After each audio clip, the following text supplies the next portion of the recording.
Does Lolita hold the same meaning today, or has its message been lost in the aesthetic? I'm your host, Gwen Zapola, and welcome back to the Hey Lolita Hey podcast.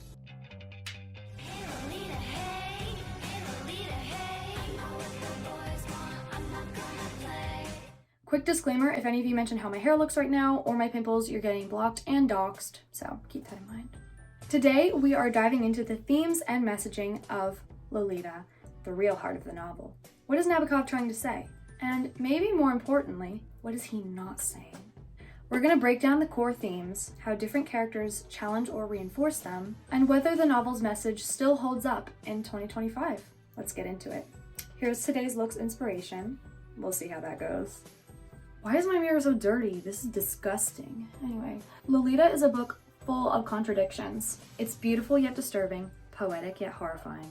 And at its core, it's built around three major themes: obsession, power imbalance, and unreliable narration. Theme 1, obsession and possession. Humbert doesn't just desire Lolita, he wants to own her. From the very beginning, he manipulates her every move, treating her less like a person and more like a possession. His obsession warps reality, and Nabokov makes us feel that suffocating control through his lyrical, intoxicating writing style. Theme 2, power and manipulation. Lolita is not a love story, obviously. It's a story about control. Humbert's perspective dominates the novel, which means Lolita's voice is almost non-existent. She is seen through him, which is a deliberate choice by Nabokov to highlight how much power Humbert holds over her. It's not fair. Lo should be at the club. Theme 3, unreliable narration. Humbert is a master manipulator, not just to the characters, but to us, the readers. He romanticizes his crimes, distorts reality, and even at times makes some of us feel sympathy. But the truth slips through the cracks. When we pay attention to what he isn't saying, a much darker story emerges. He never fully describes Lolita's pain, her tears, or the way that she fights back, except in brief, chilling moments that he quickly glosses over. On page 132, he says, "I'm going to tell you something very strange. It was she who seduced me." Humbert tells us that Lolita seduced him, but avoids mentioning her fear, her grief over her mother, or the reality of her stolen childhood.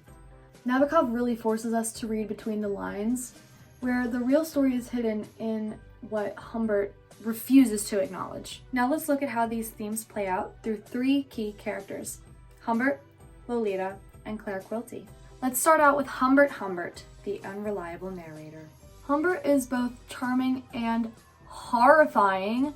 He embodies obsession, power, and manipulation. His actions directly enforce the novel's themes of power imbalance and unreliable narration. His poetic, witty narration makes us kind of forget the reality of what's really going on. And by framing himself as this tragic romantic rather than a predator, he forces the reader to question how easily reality can be distorted through language. Next, let's talk about Lolita, the victim. Lolita, or Dolores Hayes, is often very misunderstood. She is a victim, but the novel doesn't give her much space to exist outside of Humbert's perception.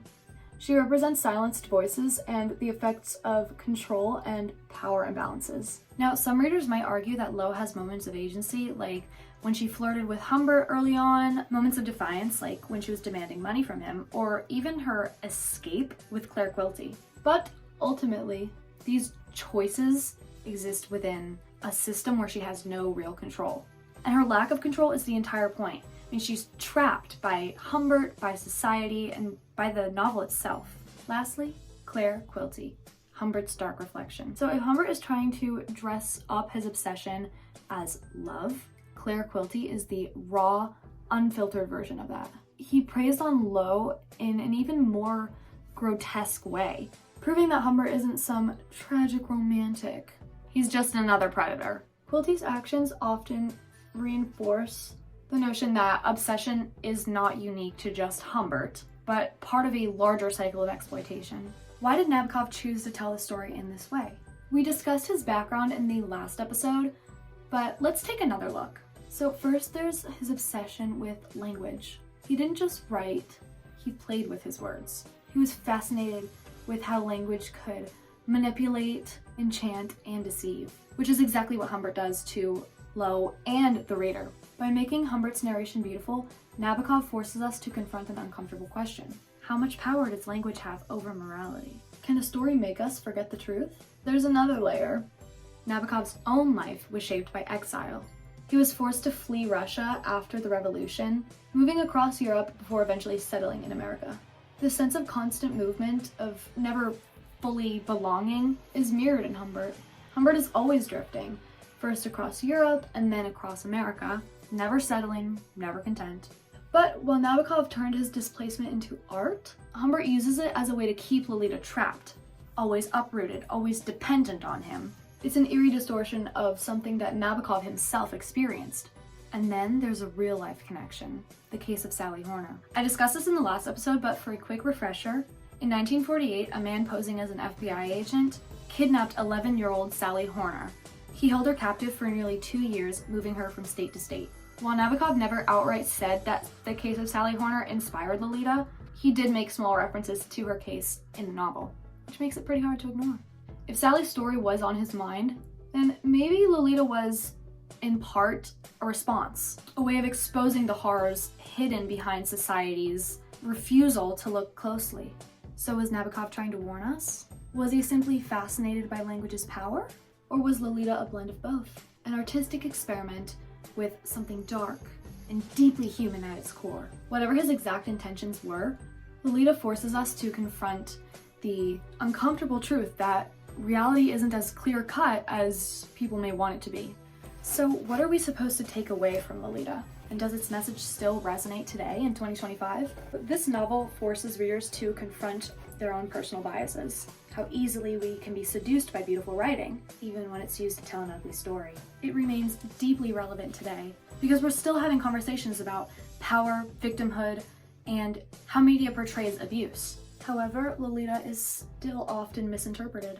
Some people glorify the aesthetic without really engaging with the novel's critique. Like any other controversial book, Lolita has inspired wildly different interpretations. So the traditional view is that the novel is a judgment on predatory behavior. Another viewpoint is that the story is less about morality and more about the power of language and how it can manipulate meaning. Personally, I think it's a mix of both. It's a very disturbing read, highlighting the dangers of pedophilia. However, I think some people can get lost in its prose. So where does this leave us? Is Lolita a critique, a cautionary tale, a literary game? Maybe all of the above. But one thing is for sure, it's a novel that refuses to be easily defined. So here's the finished look. I will admit it's not my best work, it's very simple. But I thank you so much for discussing the messaging and themes of the Lolita novel with me today. In the next episode, we will compare and contrast the Lolita novel versus the Lolita movie. For now, stay glamorous, stay thoughtful, and stay away from unreliable narrators. Until next time.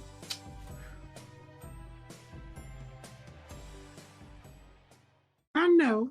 I like to see about what I know. 360, please. 360 of what? You heard exactly what I said. Turn around, Beluga.